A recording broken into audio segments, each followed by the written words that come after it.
So we are on a tiny little bush trail. You can probably hardly tell that it's a trail because there's just bushes everywhere.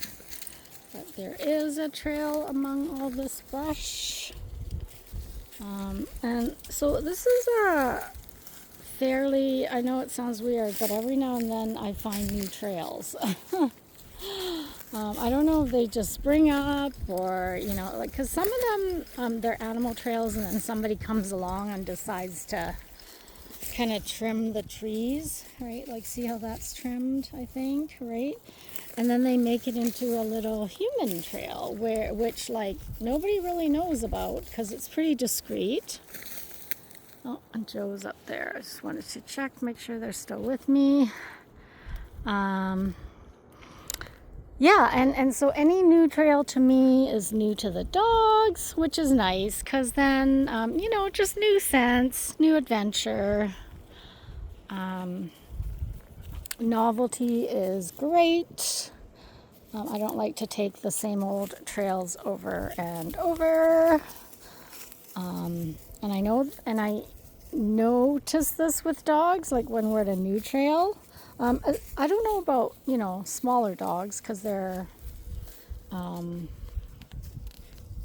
usually less adventurous and they just kind of stick around. But I know for adventure dogs like Joe and Chewy and probably Hugo as well, like they are, like they're happier, they're more spirited when we're on a new trail. Like I can tell they're just more sprightly, I guess, when we are on a new trail because, like I said, it's new scents, it's different, it's novel, and it's just a new adventure, right? Like a new path, just like us. Like, you know, it's kind of like when we're on vacation, right? Vacation, like everybody's happy on vacation because vacation's novelty. It's different environment, different stress levels.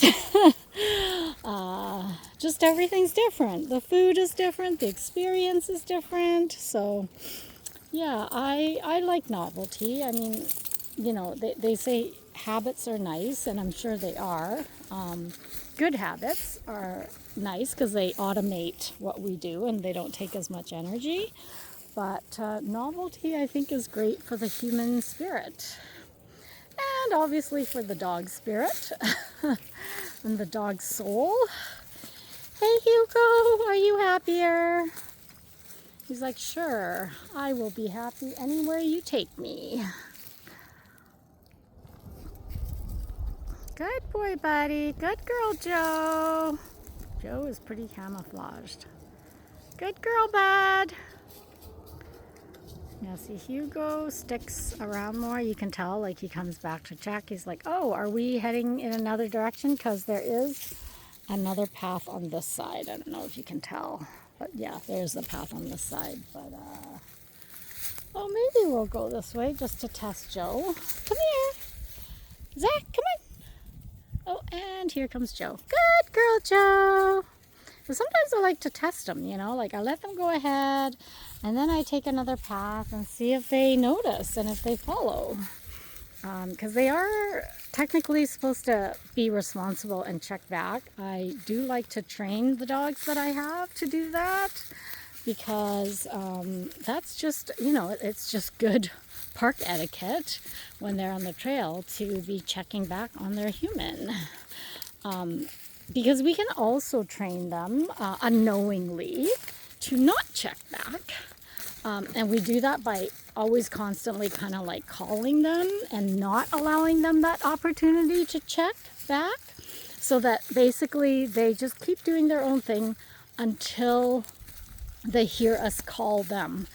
And so in that kind of training, then we are the only ones kind of checking, right? I find if they're checking and I'm checking, then it's like a two-way street, and it's just that much better and that much more thorough.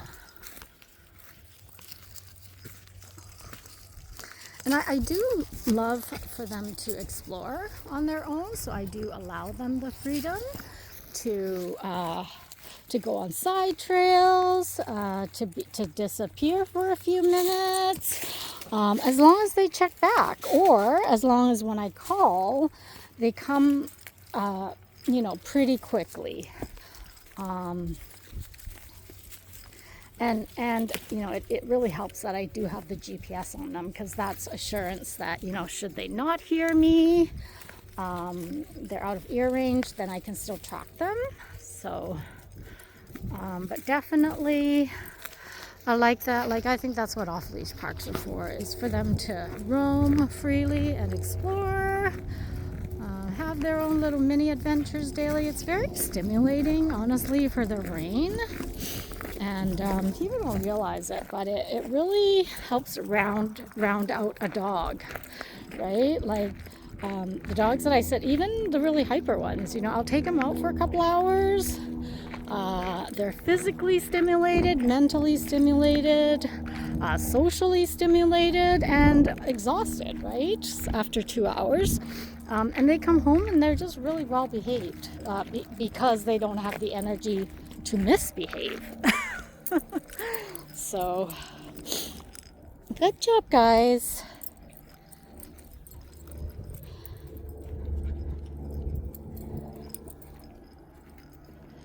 Yeah, so we're just gonna take a drink here, and maybe we can walk along. Yeah, we can walk along the shore here, because I know it leads to this other spot where we can go up eventually. So, good boy, Zach. Good boy, Curl. Good boy, Hugo.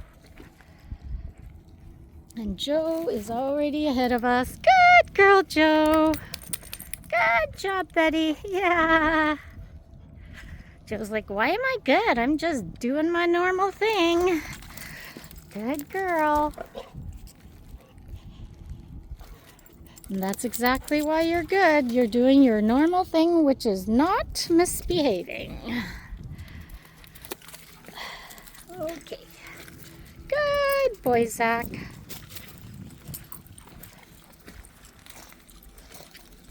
Look how nice it is. And I like that this area is sort of shaded, so it's kind of nice. But there also is a slight breeze, you can tell. Yeah, and so the slight breeze really keeps us chill. Keeps us cool. Oh, I love how clear the water is. Looky that. Very clear glacier water. Good boy.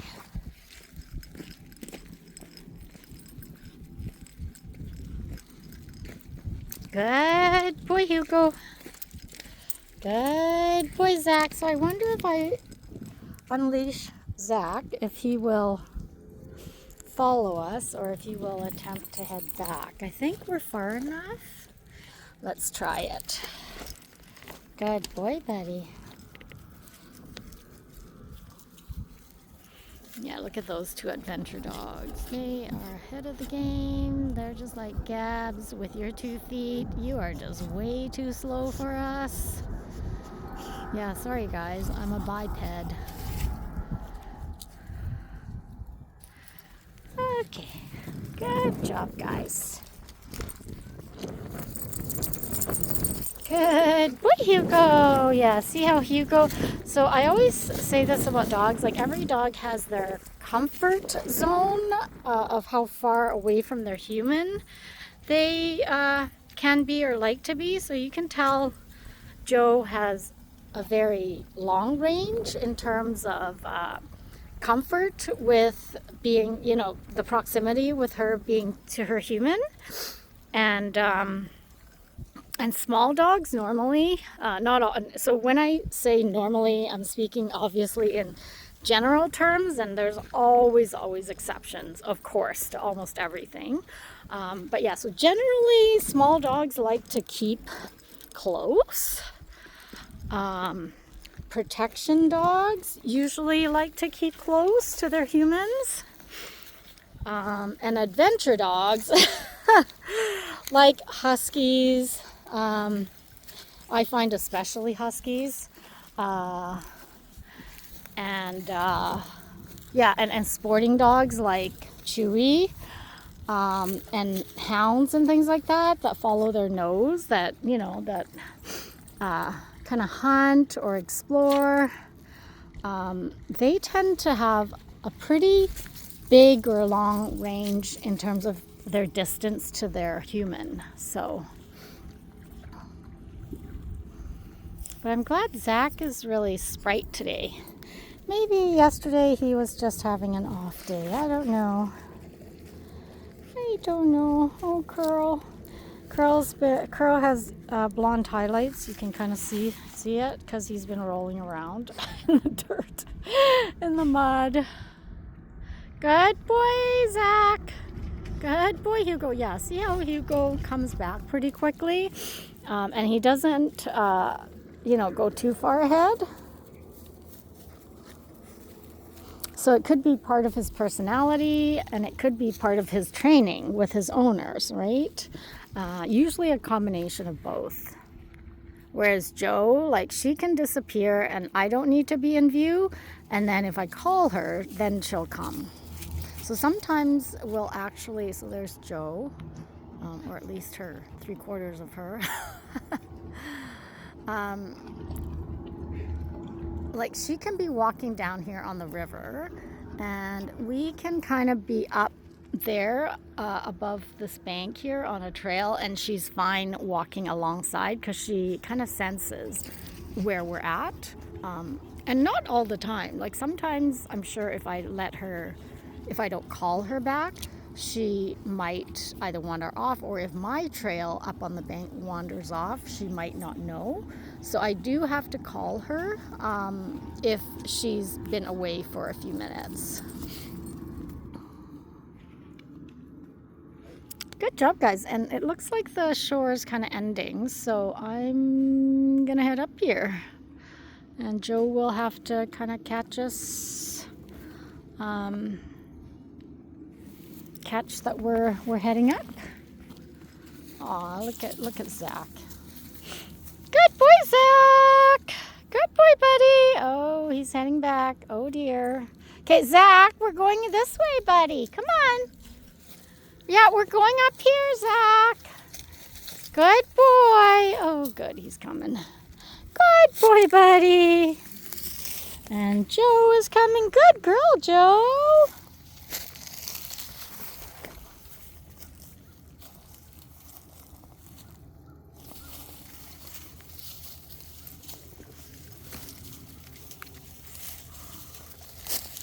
Girl. Good boy, Zach. Good boy, girl. Good boy, Hugo. Good boy, buddy. Good girl, Gjoa. Okay, Gjoa, lead the way. Lead the way back to civilization. She's like, sure, I'll lead you to more bushy trails. Good boy, Zach. Good boy, buddy. Yeah, these are pretty much animal trails, I think, because I'm kind of having to bushwhack my way through. Good boy, girl. Zach, over here. Zach.